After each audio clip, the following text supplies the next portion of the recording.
ডাকসুর সাবেক ভিপি নুরুল হক নূরের উপর হামলার প্রতিবাদে এই মুহূর্তে রাজধানীতে বিক্ষোভ মিছিল করছে বাংলাদেশ জামাত ইসলামী।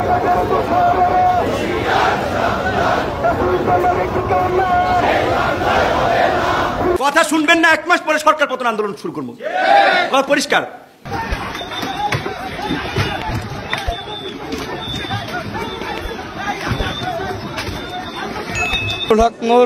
তার এখন খিচুনি উঠছে।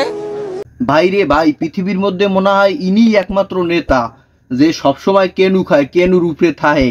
কেনু হইছে এই নেতার একটা প্রাথমিক চিকিৎসা, কেনু হইছে এই নেতার একটা ওয়ান টাইম ঔষধ, যা না খাইলে হ্যাঁ সবসময় মাতাগ্য খালি একসের ঘোরে। হোক সেই কেনু সাধারণ জনগণের, হোক সে কেনু যে কোনো রাজনৈতিক দলের। এই যে গতকাল রাইটের যে ঘটনাটা ঘটলো জাতীয় পার্টির অফিসটা লইয়া, সেখানে আমরা কি দেখতে পাইয়াম, পুলিশ এবং আর্মিরা মিলিয়া হোমানে ওসাইতে আছে। এই নূর পোলাগয় জানে যে অমুক জায়গায় গেলে মুই একসের কেনু খামু, হে ইচ্ছাকৃত ভাবে যেখানে কেনু বেশি পারবে হেনি হে যায়, কারণ কেনু হইছে হের একটা মহা ঔষধ। একটা বিষয় আপনারা বোঝেন, জাতীয় পার্টির অফিস ভাঙতে আরো তো অন্যান্য দল আছে, হেরা তো কোনো সময় যায় নাই। ওর দরকার কি, ওর এত চুলকাকা, ও হ্যাঁ গেছে কিল্লু গিয়া, আরো তো অন্যান্য বড় বড় দল আছে, সময় হইলে হেরাই ভাঙবে আনে। এখন পুলিশ আর্মিকে কেনু খাইছে কেডা?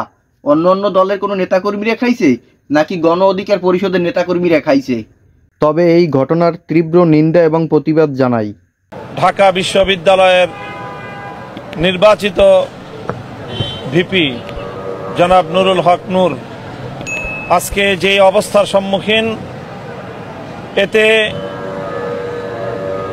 বাংলাদেশের বর্তমান পরিস্থিতি কতটা উদ্বেগজনক তার একটি চাক্ষুষ প্রমাণ।